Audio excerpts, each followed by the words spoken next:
Coming up on Mountain News this morning, 12 new apartment units are providing a fresh start for people who have been hurt often by the ones they love.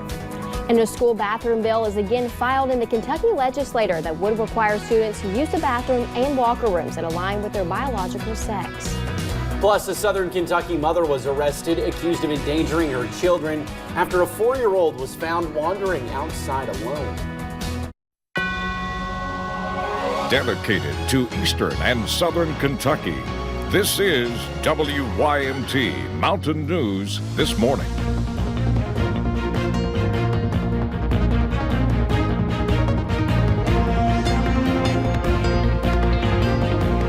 Good morning. The time is 6:32 on December 19th. I'm Madison Pergram. And I'm Will Puckett. Thank you for tuning in to Mountain News on this Friday Eve. Friday Eve. We've almost made it to the weekend, and we've been talking. Kids are probably ready because they know tomorrow. You have Christmas parties and you get all that food and you throw the books out the window. It's just no learning on that day. It's a great feeling. It's the cupcakes. Let's go to Brandon Robinson. Brandon, so we've been saying no snow on Christmas. No, and I'm disappointed Will all morning. I'll continue to disappoint Will for the next couple of days, but yeah, it's not looking good, but it is looking good if you like drier conditions, no rain at least, and warmer temperatures. So there you go. Let's take a look outside this morning. WYMT studio camera, and things are fairly quiet. Not much in the way of fog, but some fog is around, so be careful of that. Here is our big story. Continues to be our big story as temperatures continue to drop. Teens across most of the area, 20. Prestonsburg, Plankville, and Harlan, I'd say they make it into the teens by the time it's all said and done this morning by 7, and 24 our warm spot here in Hazard. Your weather app forecast to start us off today. Cold, but sunshine will take temperatures up quickly. The clouds have cleared out, so I do think we'll see the sunshine today. The clouds stuck around yesterday, but 45 your forecast high. We'll talk about the rest of the forecast coming up here in just a little bit. Will? All righty, Brandon. Thank you, sir. Well, 12 new apartment units are giving hope to many in Perry County and the surrounding area. Yes, I talked to those involved to learn more about how these units are giving people a fresh start. It may just look like a new apartment building. These units are specifically for survivors of domestic violence and their children, for them to live in while they have a chance to rebuild and recover from instances that have happened to them and to their family. But on the inside, it is providing a fresh start. This really helps these communities because we're bringing affordable housing into communities that need it and that is also located close to their job. Wayne Kohler with National Housing Associates is helping them get back on their feet. People still have to work, but yet their rent is below normally market rate rents and all, and so that's what makes them affordable. Andrea Miller with Kentucky Coalition Against Domestic Violence says for people who were in unfortunate situations in the past, they can now begin looking towards the future. And the whole entire purpose is for survivors to have a safe and affordable place where there are wraparound services in that community to support them as they rebuild their lives and move on. A future that is much brighter. So I have seen survivors move from homelessness to owning their own home, to being homeowners. All starting with this safe space that they get to call their own home. Well, there are 84 units like these across the state, and if you have questions about this housing program, you can contact the LKLP Safe House. A school bathroom bill is again filed in the Kentucky legislature. Representative David Hale of Wellington pre-filed the bill. It would require students to use the bathroom and locker rooms that align with their biological sex. The Lexington Herald-Leader reports similar bills have been filed since 2015 but have not passed. Hale told the paper that he's asked several other lawmakers to co-sponsor the measure. The director of the Kentucky Fairness Campaign called the bill discriminatory and dangerous. And a scam alert for students at Morehead State University. University police say they have received several complaints that students are getting emails about job offers asking for personal information. Police urge students not to give any personal information. That includes your birth date, social security number, and driver's license number through email. If you have any doubt, please contact the police to call the company. One Montgomery County pawn shop owner is facing multiple charges this morning after investigators say they found hundreds of stolen items. Police say that includes hundreds of guns and thousands of dollars worth of drugs. The owner, Scott Hardy, did not have a license to sell the firearms. Another woman named Beth Willis was also arrested.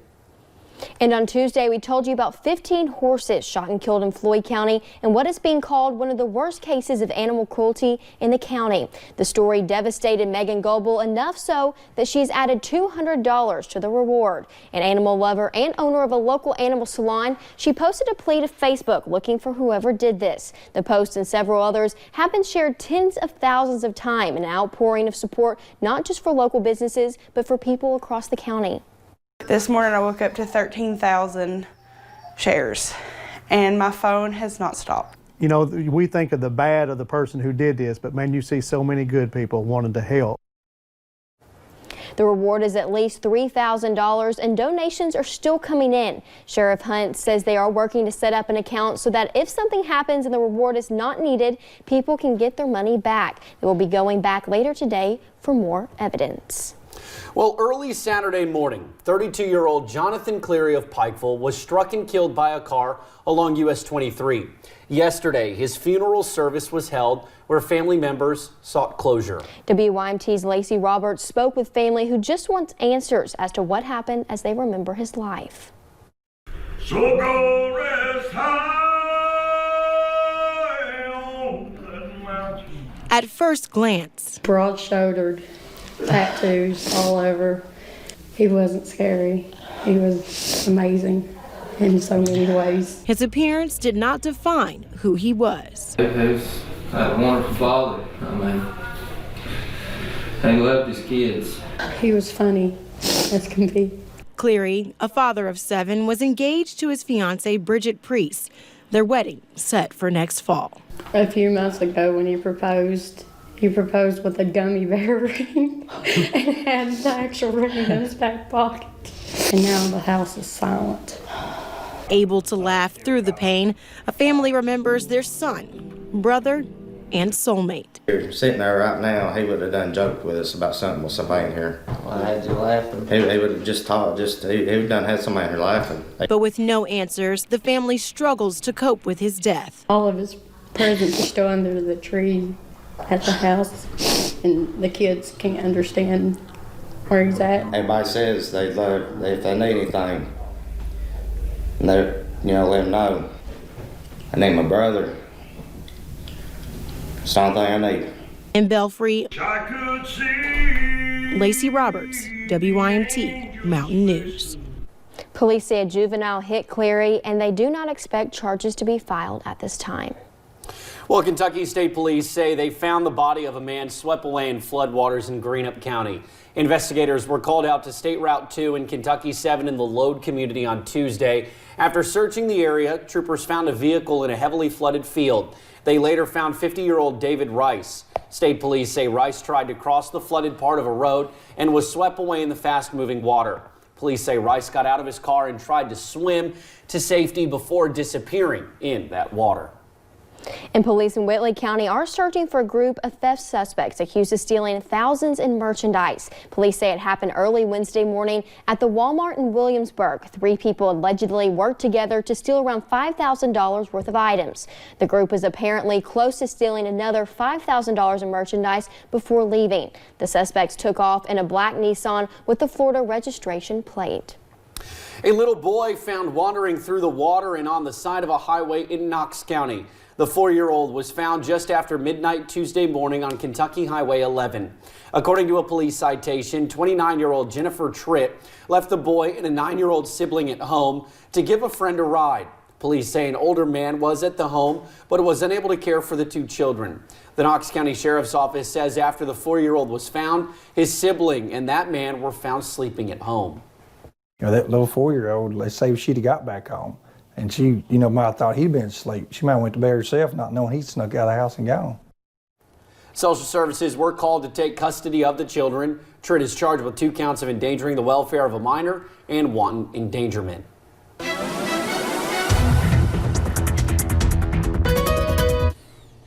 The forecast trend overall will start to trend upward with warmth over the next couple of days, but this morning it's anything but that. Temperatures across the region frigid. 15 in Irvine, Ashland as well, 14 in Monticello, 19 in London right now, 20 in Harlan, 24 here in Hazard, 20 Pikeville, Prestonsburg, and 19 in Wise and Logan this morning. You factor in just a little bit of a wind chill, not a lot of impact there, but a little colder down toward Monticello there, Lake Cumberland, seeing just a little bit of a colder temperature. Your out the door forecast, we are going to see temperatures climb today. Clouds have moved out for the most part. We'll see mostly sunny skies today. It'll take us a little while to get to freezing. Once we get there, we'll trend upward to right around 45 later this afternoon. Guys. Alrighty, Brendan, thank you. And thank you for joining Mountain News this morning. Here's a look at what's ahead. The Democratic primary debate will go on as scheduled tonight at Loyola Marymount University after almost being canceled over a labor dispute.